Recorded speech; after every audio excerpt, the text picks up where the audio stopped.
Hello and welcome to Education at SSBJ online video tutorials. In the previous video lesson, we were discussing textbook questions of Force and Pressure chapter, class 8th CBSE. We shall continue with remaining questions in this video. Again, dear students, I am going to remind you what I said in the previous video lesson. Hope you have already seen those video lessons.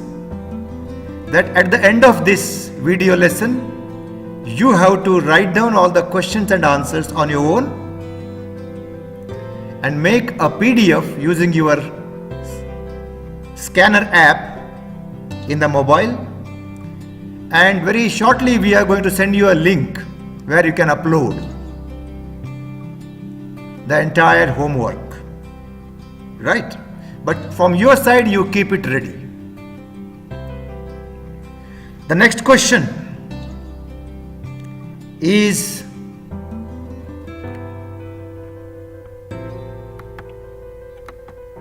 a blacksmith hammers a hot piece of iron while making a tool. A blacksmith hammers a hot piece of iron while making a tool.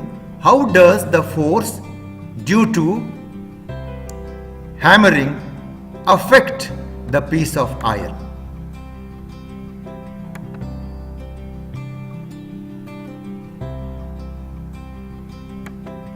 And this is the question. Very simple question. You all have already learned, right? This piece of iron, when it is hammered, what is happening here? It is changing its shape. So the answer will be simply a change of shape. Quickly we'll go to the next question. The next question is, first I am going to read the question. Name the forces acting on a plastic bucket containing water held above ground level in your hand. Discuss why the forces acting on the bucket do not bring a change in the state of motion. Now, just look at this change in the state of motion. And what does it mean? An object, I am going to write here, to change in the state of motion or a position, either it has to move, or if it is already a moving body, it has to move fast or slow because of the force applied.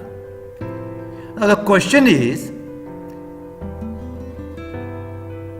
a bucket is held in the hand, and question is asked, why not the bucket either goes upward or downward? Why there is no change in the state of motion? You have already learnt in the previous classes about resultant force.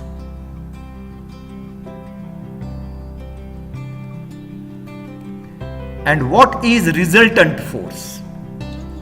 Resultant force is a combined effect, or it can be even called as a net force, is a combined effect of the force which are applied on a body. Let's say an object is applied with, let's say 1 Newton of force, then the object moves in the direction of the force. But at the same time, if in the opposite direction, same 1 Newton of force is applied, now two forces are equal and opposite, then we say the resultant force of these two forces is 0. Right? You already learned this. And then what happens to this? This will not change in the state of position. Or if it is in the motion, it will not change the state of motion. Right? So this is what about the resultant forces. Now we shall see what all the forces are here. The first force is upward, and that is the muscular force. Right? And the second force is downward, and that is the gravitational force. So this force is gravitational force. And what is gravitational force? Right? Gravitational force is a force of gravity. Earth is applying it. And whereas she is pulling it with the help of the muscle, so we can call this as a muscular force. Right? So that will be a muscular force.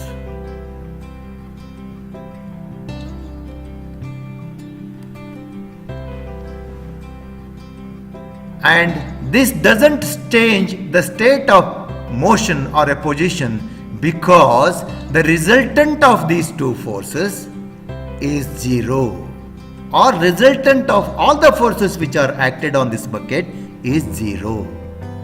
You can simply say muscular force and the gravitation force are equal and opposite. Right? And therefore they cancel each other, and that keeps the state of motion same as it was earlier. So what should be your answer? Your answer should be the forces acting on the bucket are gravitational force and muscular force. And the effect of these two forces is 0, combined effect.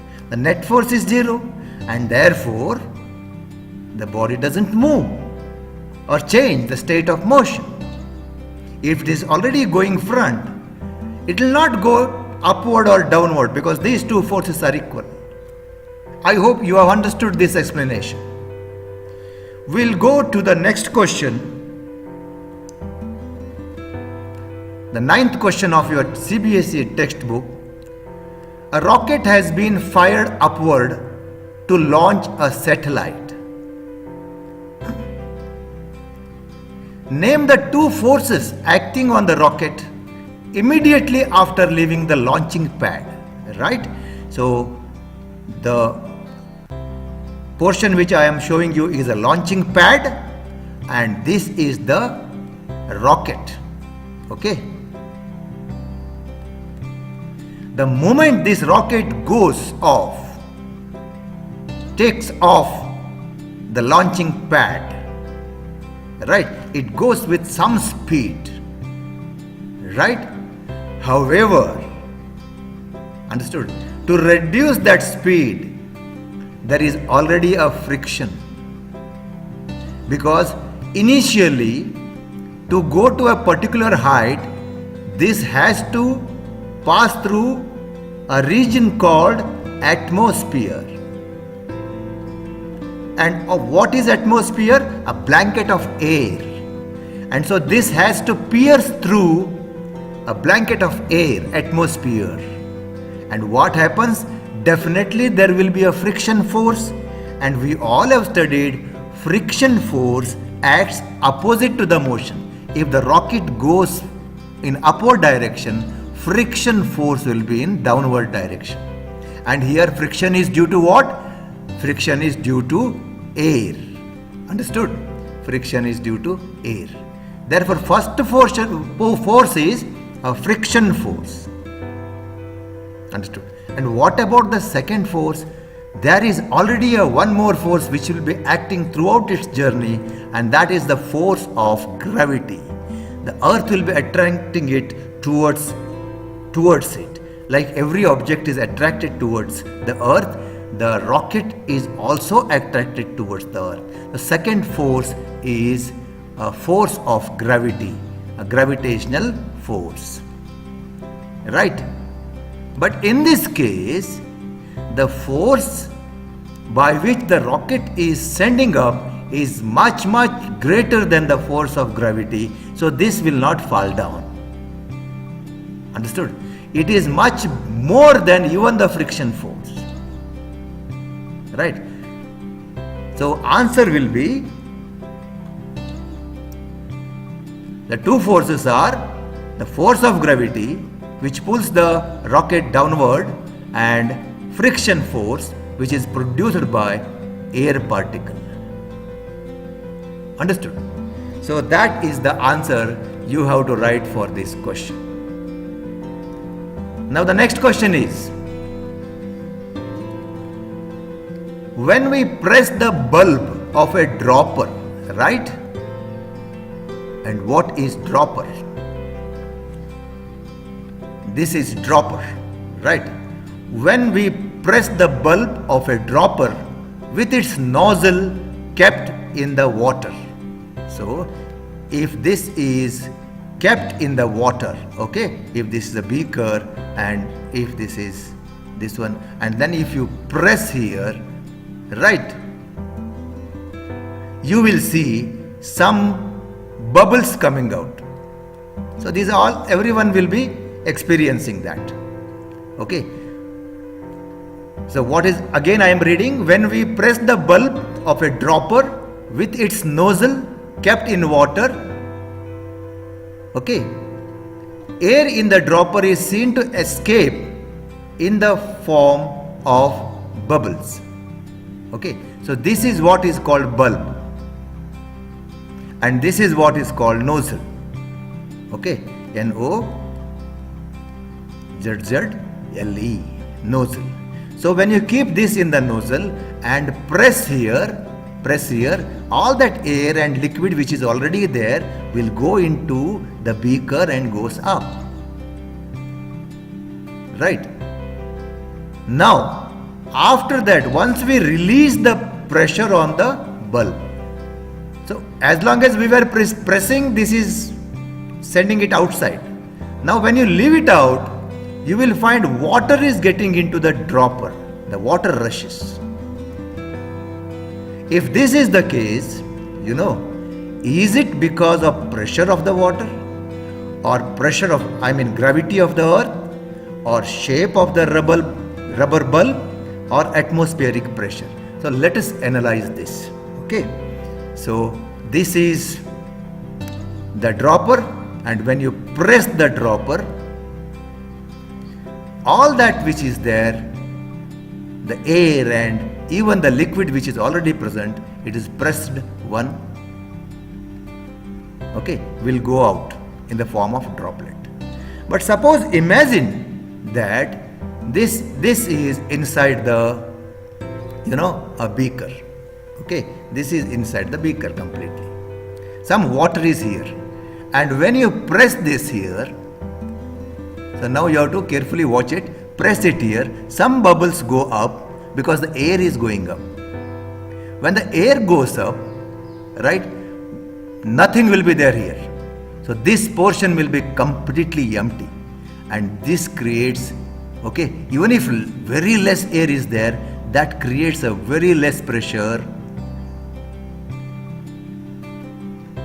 inside the dropper. Now if there is a less pressure inside the dropper, air wants to travel again back to it, because outside it's a high pressure.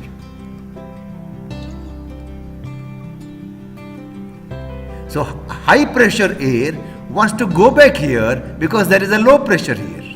Air flows from high pressure area to low pressure area, and there is no way out. Right? There is no way out. The only thing, the air can apply pressure on the surface of the water. Right? And there is only option left, that since this is of less pressure, understood? Even less pressure than the water pressure here inside, this water will be rushing inside. Right? And who pushes that water to go inside the nozzle? Right? It is the air pressure. That is what is called atmospheric pressure. I hope you understand, right? High pressure, air is always trying to go from high pressure to low pressure, not even air, even the water also. Okay, but in this case there is no way for the air to go inside, but there is a way for the water to go inside, since the less pressure area is created. And how did we create the less pressure area? We have pressed it and taken all the air out. So less pressure area is created, and there is only way that the water can rush inside. And who is pushing the water to rush inside? Is the atmospheric pressure. So the answer is atmospheric pressure. Right?